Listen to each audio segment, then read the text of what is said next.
Hey everyone, let's explore some of the text effects in Canva. Basically, they allowed us to add things like drop shadows, really good when we want text to kind of really separate from the background if it's hard to read. Okay, there's some kind of interesting, kind of cool effects and stuff you can do with type. Add a bit of excitement to your heading text. All right, let's jump in. All right, first thing is I'm going to click on the little zoom option and say fit and scroll to the top. I'm going to work on this first option, option A1. Actually, it's 1A, the very first one we did. Okay, so what I'm going to do is the first thing you need to know about text effects is that they can't apply to all text. So this text here, okay, sitting on top of this rectangle has text effects. Okay, this text that's inside of a rectangle, so we started with a rectangle, we added text inside of it, doesn't have effects. So if you did want this to happen, what you'd end up doing is with the T tool, click T, okay, you'd have a paragraph, I'm clicking off, moving it there. Then separately, you'd have an element and you'd go, get rid of photos, go down to shape, okay, and you'd make these two things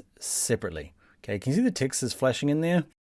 That kind of works what we want to do up here, but if we wanted to add effects to this, we'd have these two separate things. A text inside of a rectangle, they are separate. I'm going to delete you and delete you. So we've got this one. And what I want to do is have this kind of up the top. I'm going to move this down the bottom. Okay, I want this to kind of appear on the background image. Now mine stands off pretty well. Yours is probably not. You've got a different brand, different font, different color, and double click on mine and kind of move it around. That is less good. We turn my rotation back to 0, kind of get it up here. Is that worse? Yeah, it's getting a bit worse. So text effects are really good for not just kind of like styly effects, but actually making things legible, especially when there's text against a kind of a mottled background. Let's click effects, and you probably don't need me to go through them all. Okay, a shadow adds a drop shadow.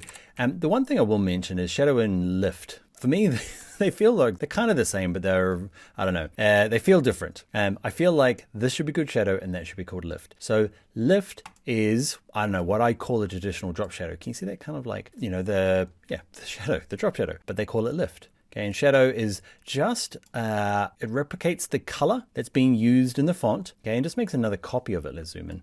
Okay, just kind of helps it stand off. The one thing about this is it confusing? It's not once you get used to it. So what happens is if I click none, we've got all these options here. Okay, if I click on shadow, what happens is all the shadow options open up underneath it and push this down. So they're all still here. You can switch to splice. You can see now splice has kind of come up and showing me my splice options. Go back to none. So if you are kind of just going, figuring it out and going, oh, I wonder what this one does, and you feel like you might have lost something, just go back to none, okay, and it will clear them all off, and then you can start again and go, all right, neon, intensity. They all have their own options. I'm not going to go through them all. The one things I do want to show you is some fonts do some weird stuff. This one here, what is this one called? This one is called, oh yeah, Gaggelin. I'm sure there's a better way of pronouncing that. But some of the effects in this one, let's have a look at Hollow. Does some weird stuff. So if your font's doing some weird stuff, it's probably not the effects problem, it's the font. It has some complexity that this doesn't know what to do with. I'm gonna undo it. I'm gonna go back to this top one here and let's go back to, shadow, actually lift. You can see here, you can play around with like how well it separates for itself from the background. All of these are just kind of like variations of it.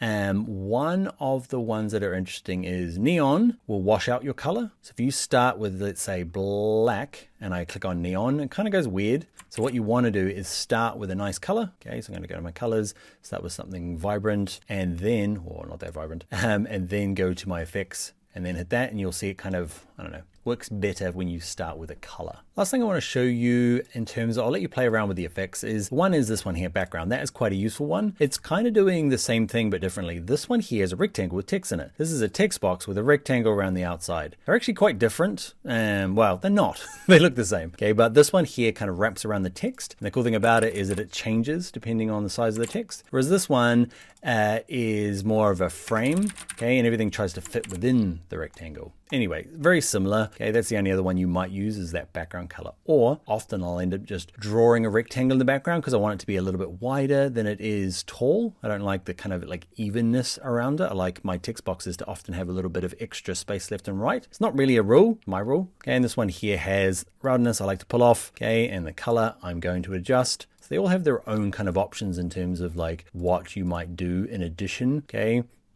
Select them, have a mess around with these. They're pretty easy to work through. Roundness, spreads are kind of a weird word, but it's just like how far out from the text, and do you want it to be transparent or not? Ooh, fancy. You've all probably done it. You click on glitch. Ooh, do love a bit of glitching. Probably the wrong color for it, but you get the idea. That is text effects. Really good for getting text to pop off the background. Oh, one last little hack before I go. I end up doing this a lot. So instead of using the rectangle, okay, and trying transparency, what I'll tend to do is turn it to none, grab my shape tool, okay, so elements, I'm going to go to shapes, rectangle, and I'm going to, depending on what sort of size you want it to be, you end up doing this. So we're doing a similar sort of thing, but I get to kind of decide like the height and the width. Okay, maybe it's like this. But you see, I want it to kind of tidy in on the edges here. If you hold down Option key on a Mac, Alt key on a PC while you drag the corners, okay, the sides, it does both the left and the right.